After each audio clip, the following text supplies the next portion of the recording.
उससे भी ज्यादा अच्छा है कि भाई मोटिवेशन कहते हैं ना भाई, जैसे आपके पथ पर जो आपके अग्रज जो होते हैं, यानी जो आगे चलने वाले होते हैं, वो कैसे हैं, तो लगभग आप वैसे बन जाते हो।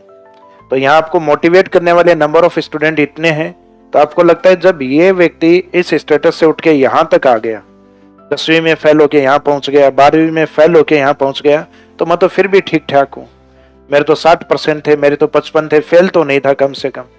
तो इसका मीनिंग आज तक आपका जो मेंटल स्टेटस और जो मार्कशीट स्टेटस जो भी रहा हो, कंपटीशन एग्जाम में उसका कोई मायना नहीं रखता। आपके चाहे 40 हो चाहे 45 हो, अब वर्तमान की जो स्टडी है आपकी, वो और आपका आने वाला रिजल्ट आपके लिए इंपॉर्टेंट होगा कि आपकी पुरानी जो जितनी भी असफलताएं उन सबको धो डालेगा वो। चाहे आप पहले 10वीं 2 बार आपने पास की हो, चाहे 12th आपने 2 बार की हो, वो कोई मायने नहीं रखेंगे। एक अपने बीच में मूवी आई थी ये 12th फेल, सच्ची घटना पे थी। और 12th से भी पहले अपने 10वीं में फेल अपने ईश्वर सर, यहाँ पढ़ाया है सबने आपको, मोटिवेशन क्लासेस लगे हैं ईश्वर सर के, तो लगेंगे, भीलवाड़ा से हैं सर। और वो बताते हैं कि भाई सबसे पहली बात आते ही वो कहते हैं मैं ईश्वर हूं, मैं ईश्वर हूं, तो उनका नाम ही ईश्वर है। तो काफी स्ट्रगल किया उन्होंने भी, यानी वो कहते हैं कि मैं अपने पूरे गांव के अंदर ही पहला ग्रेजुएट हूं, अपनी ढाणी के अंदर पहला 10वीं पास हूं। यानी उनके जो घर है, गांव है, वो ढाणी जो होती है, कबीला जो होता है, तो उस कबीले में मैं 10वीं के ऊपर पढ़ने वाला पहला व्यक्ति हूँ, और पूरे गांव में मैं फर्स्ट ग्रेजुएट हूँ। और पूरे भीलवाड़ा जिस जोन से वो आते हैं उसमें कहते हैं मैं पहला आईपीएस हूँ। तो वहां तक पहुंचने के लिए उन्होंने बहुत संघर्ष किया। जिन लोगों के साथ वो बैठे हैं, जो उनके रूममेट रहे हैं, वो ऑलरेडी आईपीएस बने, तो इसका मीनिंग वो आईपीएस बने तो उनके साथ रहने वाला व्यक्ति भी क्या बन गया, आईपीएस। और ये जनरली उस दिन मोटिवेशन के दौरान दिलीप सर ने भी कहा था कि भाई आप अपने भविष्य को देखना चाहते हो तो आप अपने दोस्तों को और अपने अग्रजों को देख लो, यानी आप जिनको अपना पथ प्रदर्शक बना के चल रहे हो। भाई अर्जुन अपना पथ प्रदर्शक किसको बना के चले थे, भगवान कृष्ण को।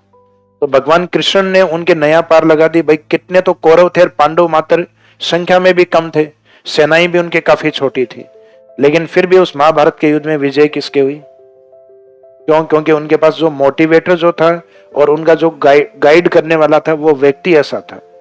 तो इसका मीनिंग आप गाइडेंस के तौर पे कहीं कोई कमी नहीं है आपके पास, ना स्प्रिंग बोर्ड के, हालांकि मैं तो गाइड कम ही करता हूँ, क्योंकि मैं तो ये चाहता हूँ मैं गाइड कर दूंगा तो आप सभी आरएस बन जाओगे, इतनी सीट ही नहीं आती, कहाँ बनोगे फिर। तो इसलिए मैं मोटिवेट करता ही नहीं हूँ।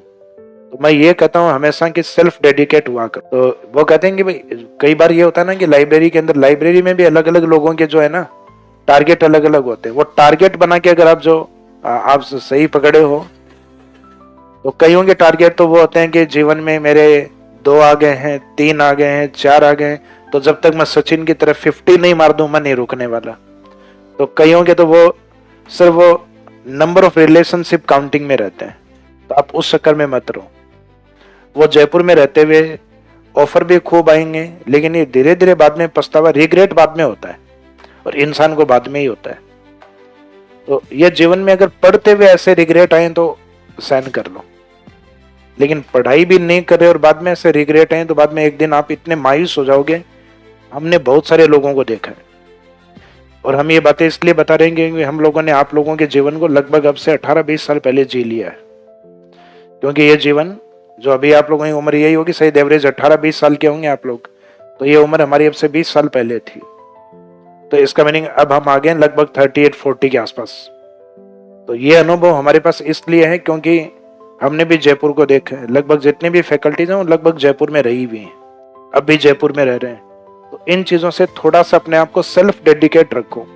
आप ये नहीं कि बार बार मोटिवेशन की डिमांड करो। मोटिवेशन एक गुब्बारा होता है।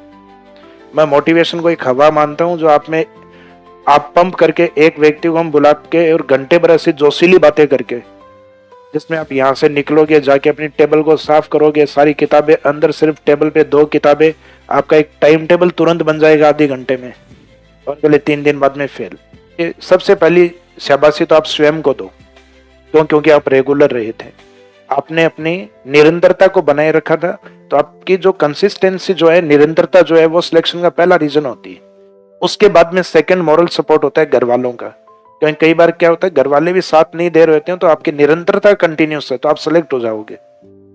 लेकिन घर वाले भले ही कितना साथ दो और आपकी निरंतरता अगर नहीं है तो आप सिलेक्ट नहीं हो पाओगे। तो इसका मीनिंग फाइनली सिलेक्शन का जो रीजन है वो आप लोग ही हो, कोई इंस्टीट्यूट नहीं है।